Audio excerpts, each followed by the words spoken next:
Welcome to the Friends with Money podcast, brought to you by Money Magazine, creating financial freedom for Australians since 1999. Hello, and thanks again for joining us for another episode of the Friends with Money podcast.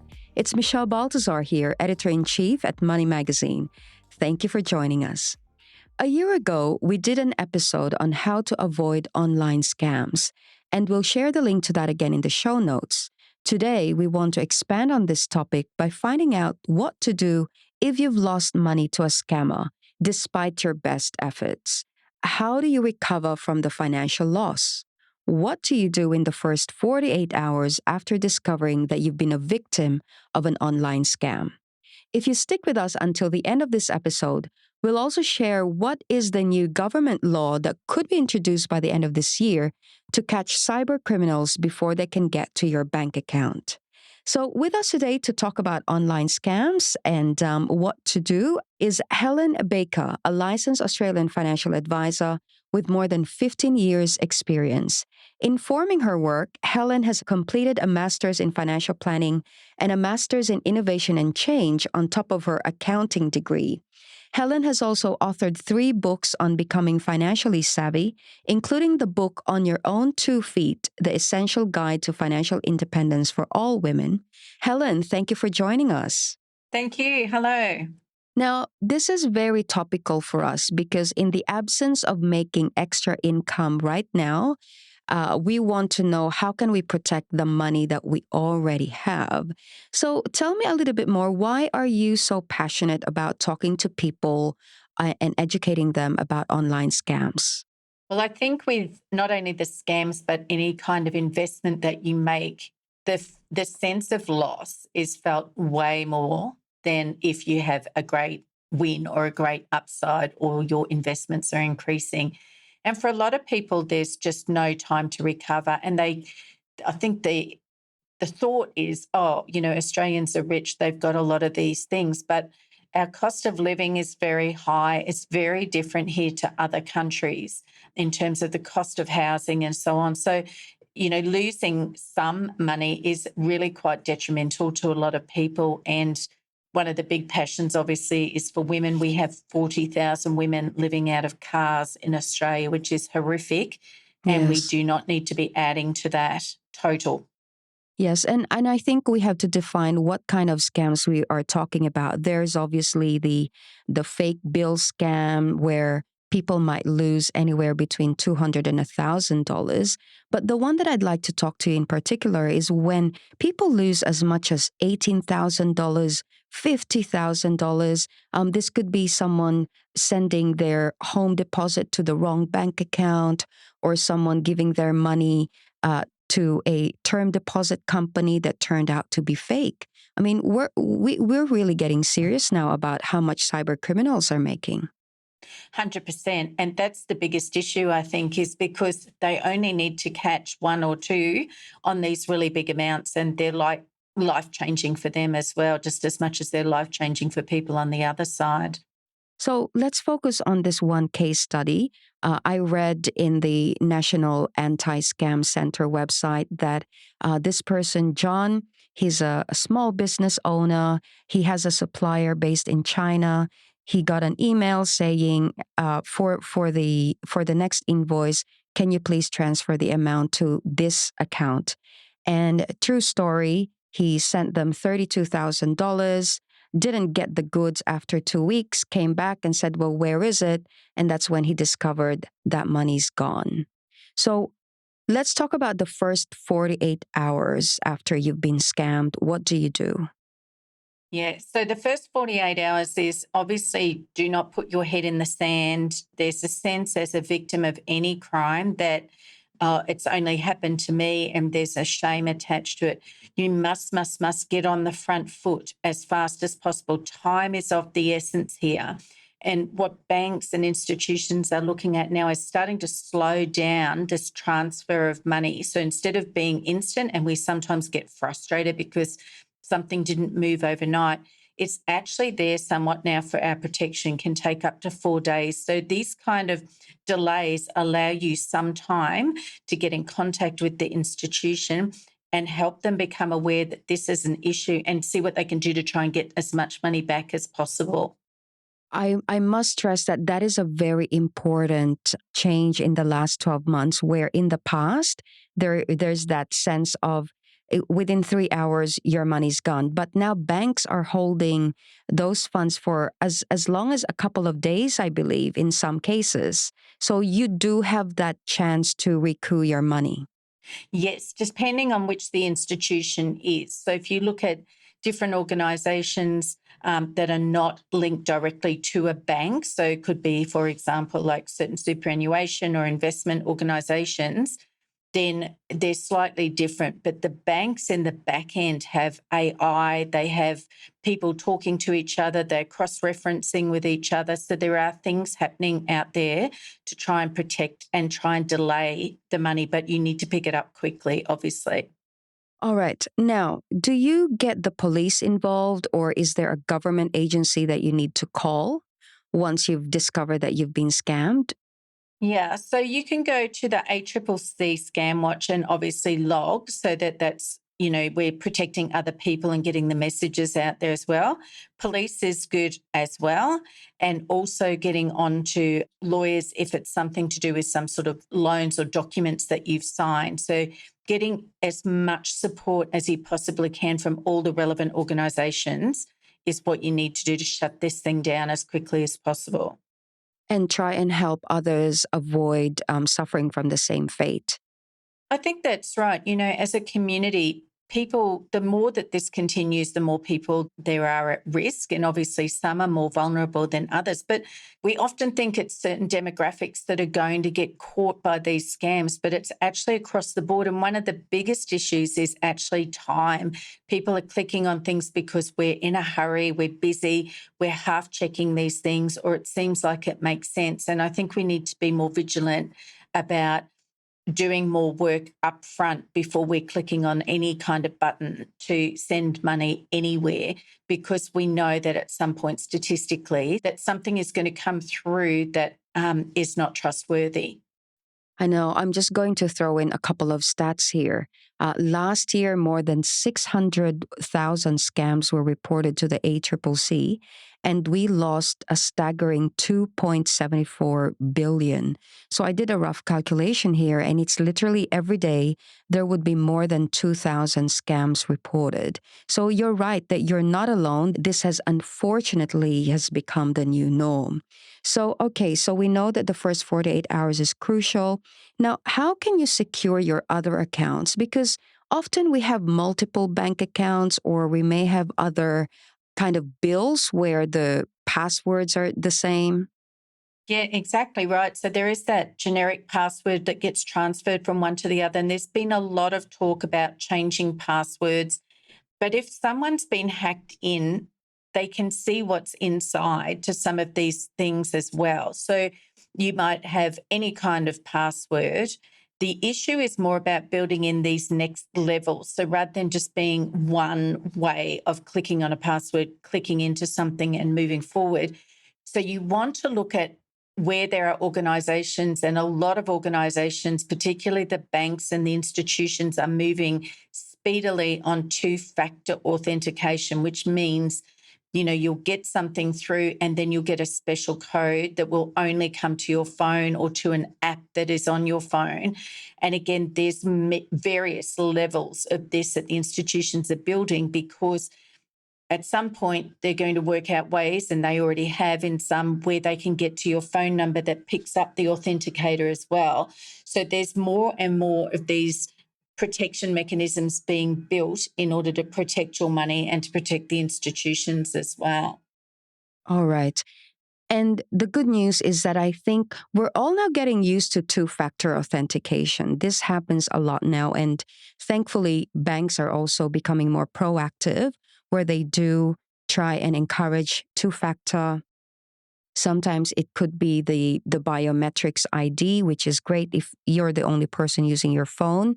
So that's a great way to do that as well. Now, you mentioned earlier the emotional kind of whiplash, really, from losing tens of thousands of dollars. And it's anecdotal that some people don't even want to talk about it. Instead, they want to make up for what they lost by gambling, maybe, using credit cards, or resorting to anything but telling their family and friends that they've just lost a substantial amount. What do you think they should do? Yes, it is, again, back to this issue of victims of crime, where the victims feel like, they're the ones that should be ashamed when it's actually the other way around. So I think being transparent is really key.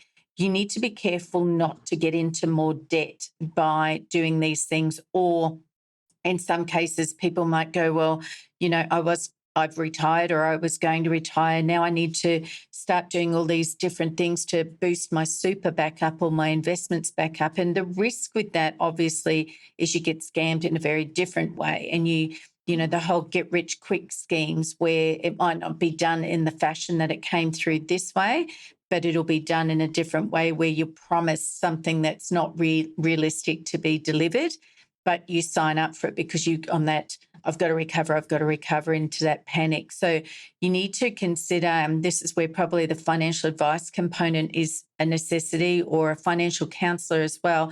What are the things that you should be looking at to do now in order to rebuild yourself from that, if the money has actually been gone and is not recoverable? Yeah, so I know that in previous episodes, we've talked about accessing legal aid or community legal centers if you can't afford a lawyer to try and recoup your money.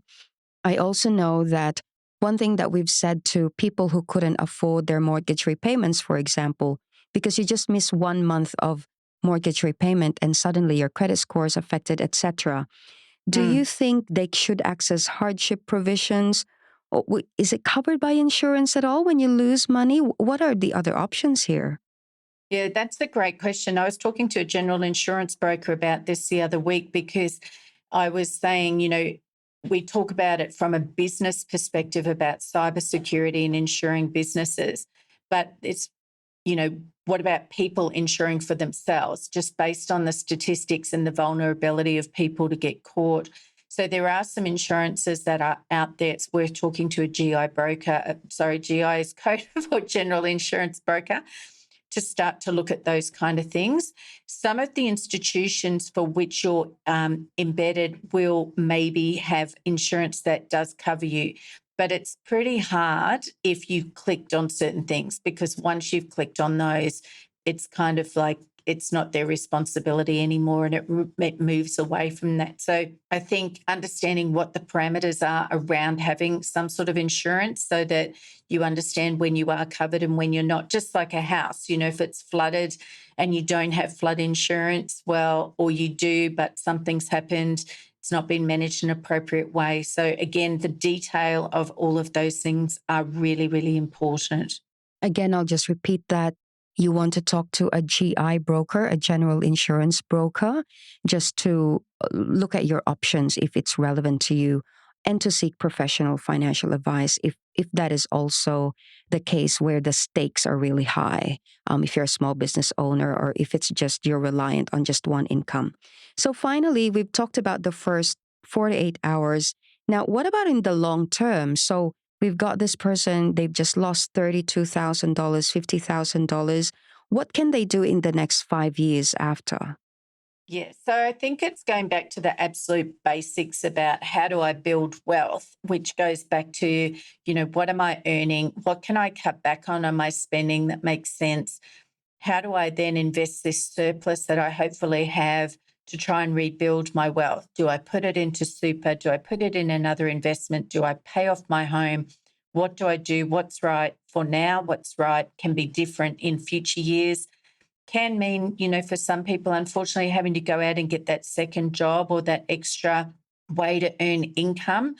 It's looking at a range of different ways to recoup what you've lost, or adjusting to the fact that it has lost. But what does that mean over the long term for you? What are you willing to compromise about what your future looked like because of what's happened here? So it will always depend on whether you're working, how old you are, what you already have, and about doing the smarts that stretch your money further as much as possible.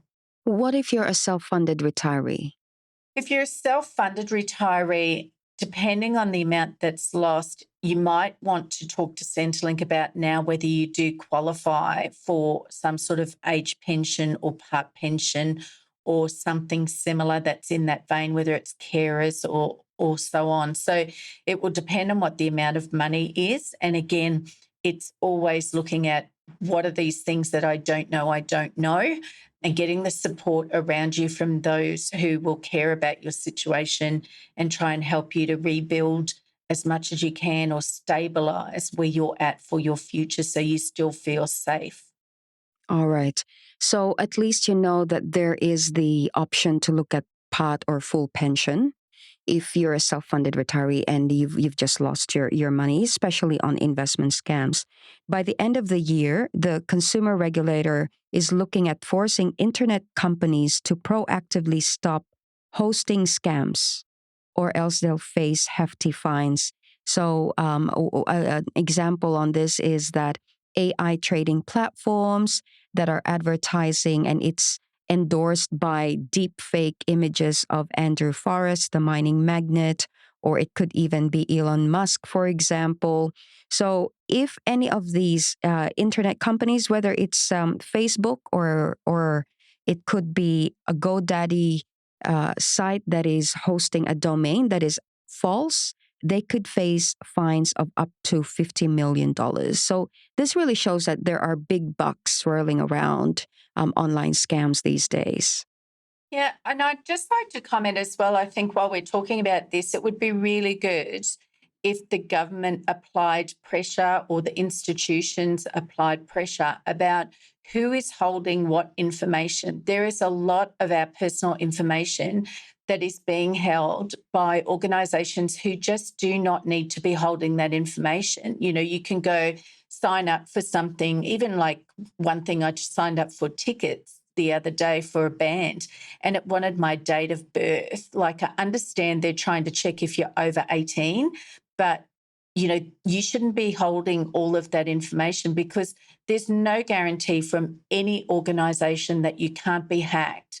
So I think we need to rethink what information is being stored by anybody, whether it's your doctor, whether it's the optometrist, whether it's the ticket master, whether it's who is holding all of my information, even phone plans, everything. I understand that that's to do with credit, but you know, once you've got it, why are you not forced to delete that information? You know, we as financial advisors are not able to hold our client's tax file number, which is great. Like, there's a protection there for our clients. So, and that's another thing I would say as well. One of the great things that financial advisors are doing is becoming a wall for their clients so that our clients can contact us about, you know, I got this, is it legitimate or not? And that's one of the great things I think that financial advisors are plugging and protecting for their clients, something that's probably not promoted very much, but it's a great value add because protecting from a mistake is way, way, way better than the cost of a mistake. Absolutely. Well said. Once again, Helen, thank you for joining us. You are very welcome. Thank you for having me.